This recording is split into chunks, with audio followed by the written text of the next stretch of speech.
crowd is raving, women are passing out, and men I'd rather not tell. My name is David Smash, and hopefully we're having a great day this Thanksgiving weekend. And this is a Cigar Box Festival annual. What's the number? Three. Oh, that was in unison.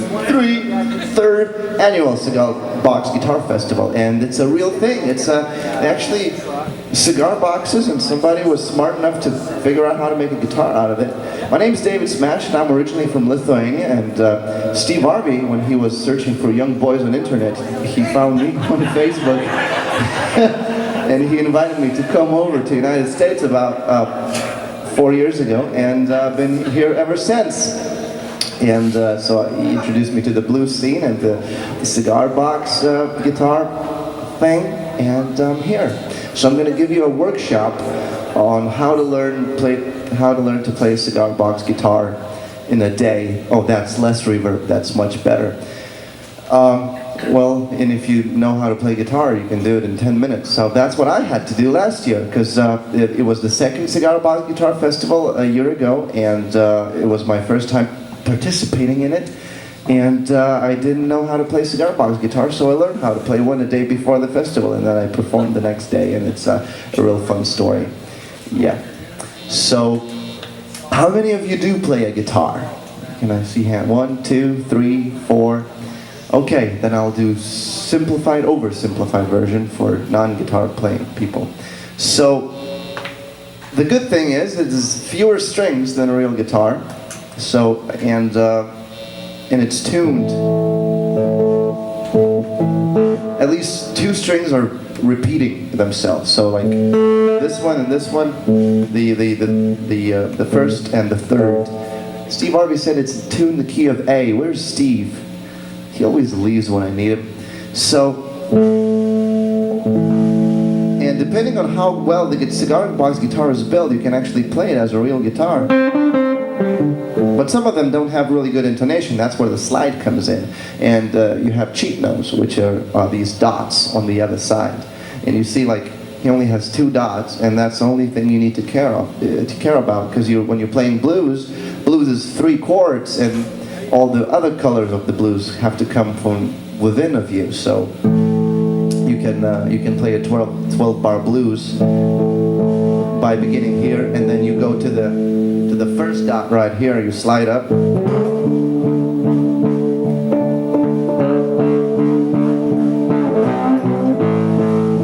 And now it's all open. And now I'm going to go to the second dot.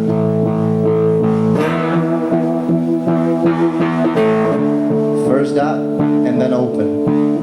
Does sound like blues, right? And then you can add different spices, and you just have to depending on the scale, whether you're playing in minor or major, and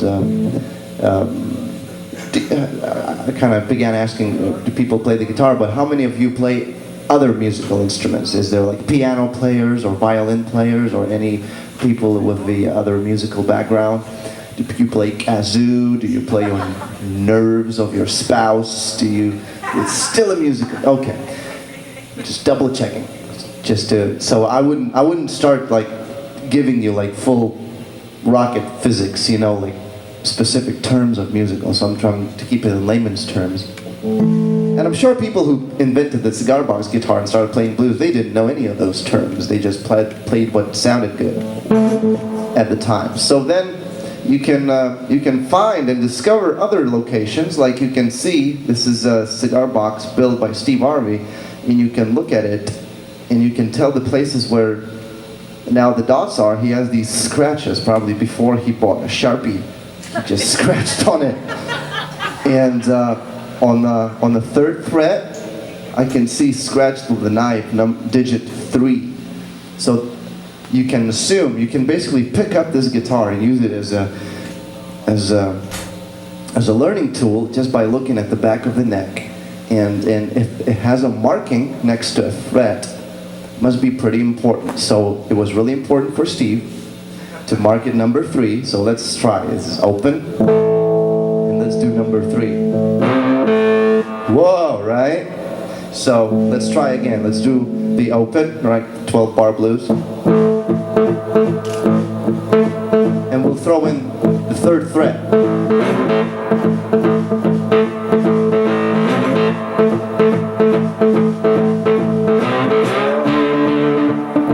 4, the first dot.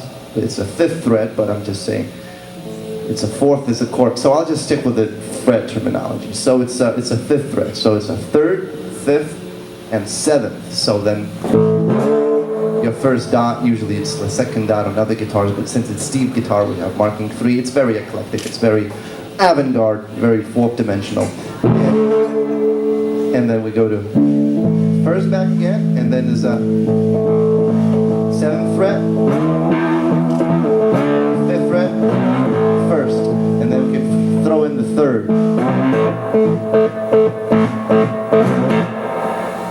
Funny enough, there are more markings on the back. I wish there was like a screen and you could zoom in, you know, and then you could see it. So I can see an X here. Obviously, there can't be any treasure hidden there, although it's an international marking for treasure. So that must be pretty important. Now what happens is, the reason why X is there, the ringing diameter of the string is between here and here. And that's the absolute center, that's the middle, that's the midpoint. So it repeats. It's the same note, but an octave higher.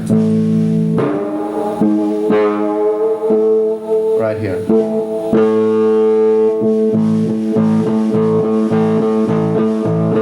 So then you can, when you play your first chord, you can incorporate not only just an open string pattern, depending on what kind of picking you like. You can incorporate number 3 right here and X.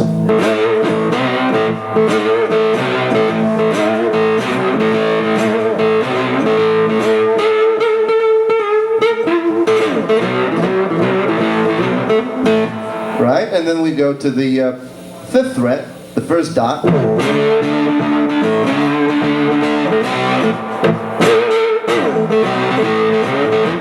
2nd dot, 7th fret, 5th fret, first dot. And you can customize these markings to your liking, but the most international and the most well-known marking is exactly the same marking that you would find on the back of the guitar neck. You know, so you would have a dot here, here, here, another one here, and then instead of an X, it would be 2 dots. And I don't know how okay Steve would be if I would grab a Sharpie right now and put the actual markings where they should be, but you know, Steve is an unusual person, so his guitar has to be an unusual too, and I would ruin it if I was to make it usual. So that would be not a very good favor. So yeah, so these are the spices that you can use. What else can we do? I see another dot that kind of faded out, and it's right here. And we'll try that, depending on the key that you're playing in minor or major.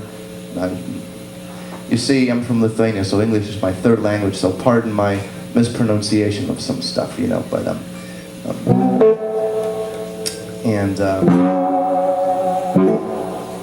now the reason why this dot is faded, because it's in the wrong spot. Probably he was scratched it up, and it truly doesn't make sense. So you can go from the X, this is your 12th fret, you see, and that's where it repeats. Your open strings repeat. So if you go 2 steps down, your 10th fret creates a beautiful slide-in pattern location. Check this out.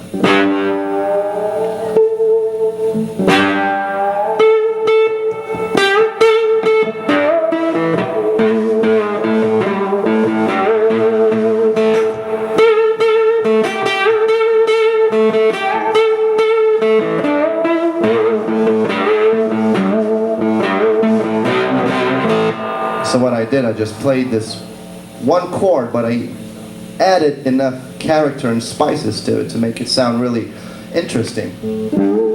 I played open strings, I played the 12th fret, where you get the same note but an octave higher. I played the 3rd fret right here, and the 10th as well, and I used Just slide in with a slide from the 10th to the 12th.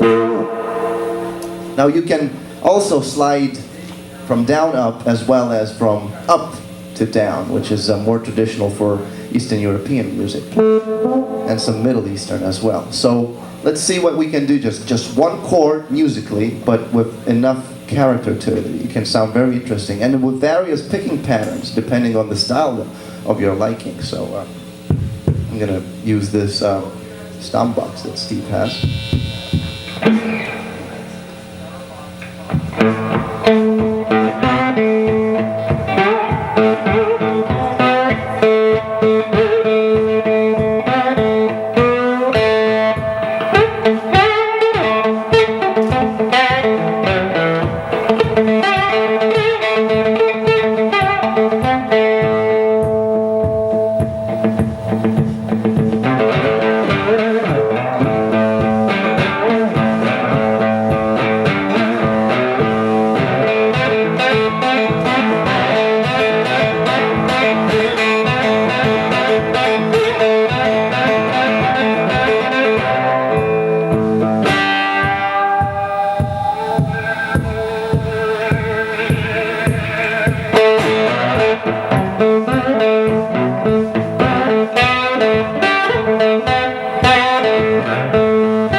Oh, thank you. You don't need to.